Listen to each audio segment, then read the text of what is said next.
saudara yang terkasih dalam nama Tuhan kita Yesus Kristus.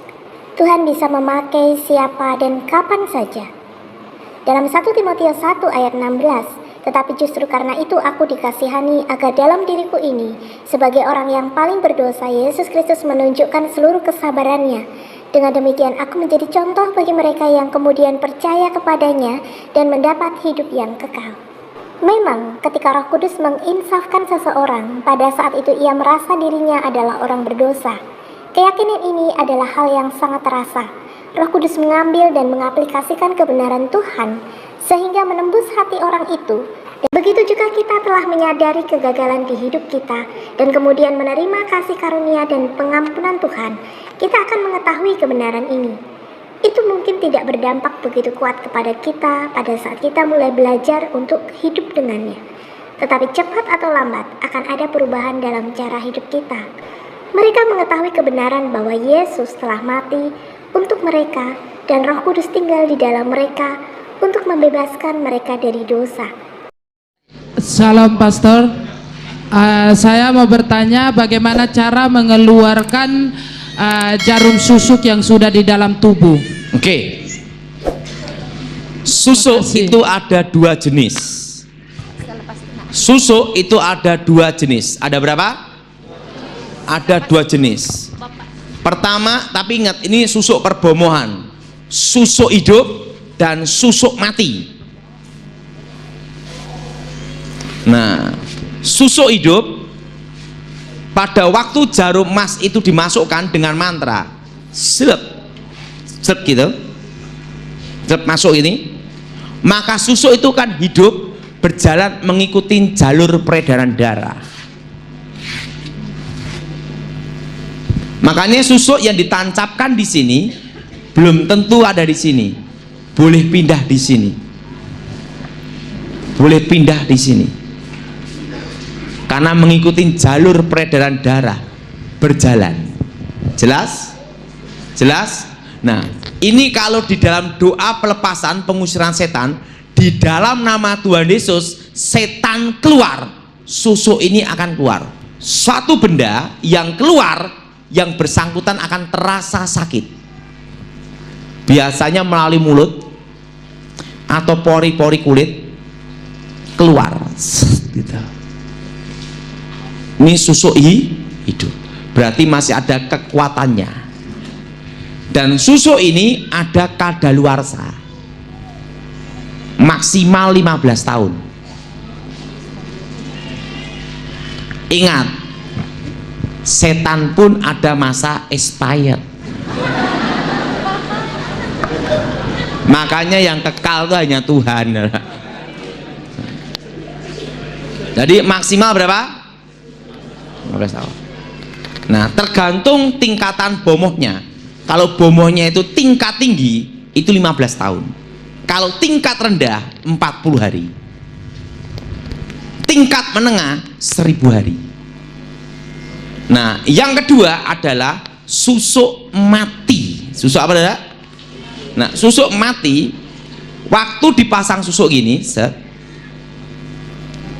tiba-tiba sudah melewati masa kadaluarsa. Jadi bendanya ini hanya tinggal benda biasa, tidak boleh kemana-mana.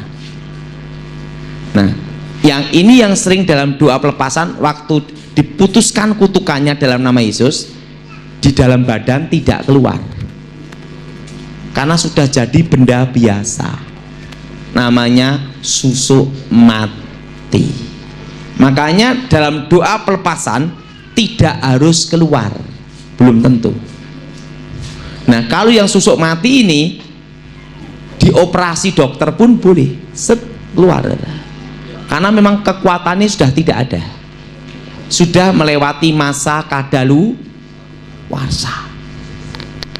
Nah, tetapi apakah perlu didoain pelepasan? Tetap doa pelepasan, karena untuk mematahkan kutukan, karena kutukan itu tidak mengenal expired, harus dipatahkan dalam nama Tuhan Yesus. Jadi cirinya susuk mati, bendanya itu tidak pindah-pindah, tetap di situ terus. Nah, pada waktu didoain pelepasan dalam nama Yesus, gimana? Kalau susuknya mati, setannya keluar, kutukannya hancur, tapi benda ini tidak keluar. Namanya susuk mati. Kalau susuk hidup, waktu doa dalam nama Yesus terjadi perlawanan. Itu bisa gini-gini. Nah, sebelum saya akhiri, ini mau jam 11, ini untuk Pak Dedi. Di dalam dunia perbomohan itu banyak sekali penipuan. Sekarang akan saya beritahu cara penipuannya aja supaya singkat. Sini ke sini. Kalau bomoh pakai telur, dibacain mantra, weng weng weng, cuk cuk cuk, langsung digosok-gosok gini. Wah perutnya buncit.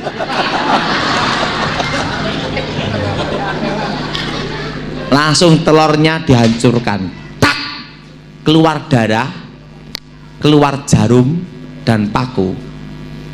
Itu tipuan. Itu apa? Itu hanya silap mata. Jelas? Atau bomoh praktek gini, langsung diginiin, set, langsung keluar jarum, paku, benda-benda asing atau kemenyan. Itu tipuan. Untuk membuat ilmu santet asli, original itu tidak semua dukun boleh melakukan. Itu harus tingkat menengah sampai ke tinggi. Nah, makanya yang beredar di masyarakat itu banyak bomoh palsu. Udah kena kutuk, dipalsu lagi. Nah, kalau yang asli betul-betul santet itu keluar, itu dari hidung, dari mulut, dari telinga, yang bersangkutan terasa sakit. Selama yang bersangkutan tidak terasa sakit, itu penipuan.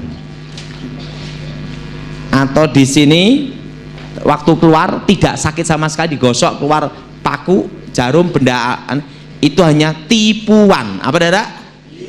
Tipuan. Kalau yang asli pasti terasa sakit. Oke, makasih. Mari kita bangkit berdiri. Karena doa yang tidak dijawab oleh Tuhan, maka Saul memerintahkan pegawainya untuk mencarikan seorang peramal untuk memanggil arwah Samuel untuk meminta petunjuk. Dalam istilah Yunani, pemanggilan arwah orang mati disebut nekromansi, yang dalam Kamus Bahasa Indonesia berarti kemampuan meramalkan masa depan dengan mengadakan hubungan arwah orang yang telah meninggal. Nekromansi melibatkan seseorang sebagai medianya. Praktik nekromansi dilarang keras dalam Alkitab dan dianggap sebuah kekejian bagi Allah. Karena bangsa Israel harus meminta petunjuk hanya pada Tuhan, yaitu dalam Yesaya 8 ayat 18. Mereka yang melakukannya akan mendapatkan hukuman yang berat dengan dilenyapkan di tengah bangsa dan dirajam dengan batu. Praktek nekromansi sangat dilarang oleh Allah, sehingga tidak mungkin Allah bekerja dengan mengutus Samuel melalui pemanggilan arwah. Dalam Lukas 16 ayat 27-31, Alkitab mengajarkan bahwa tidak ada hubungan antara orang mati dan orang hidup. Dalam sebuah perumpamaan, Yesus mengajarkan bahwa roh orang yang sudah mati tidak dapat kembali ke dalam dunia orang hidup.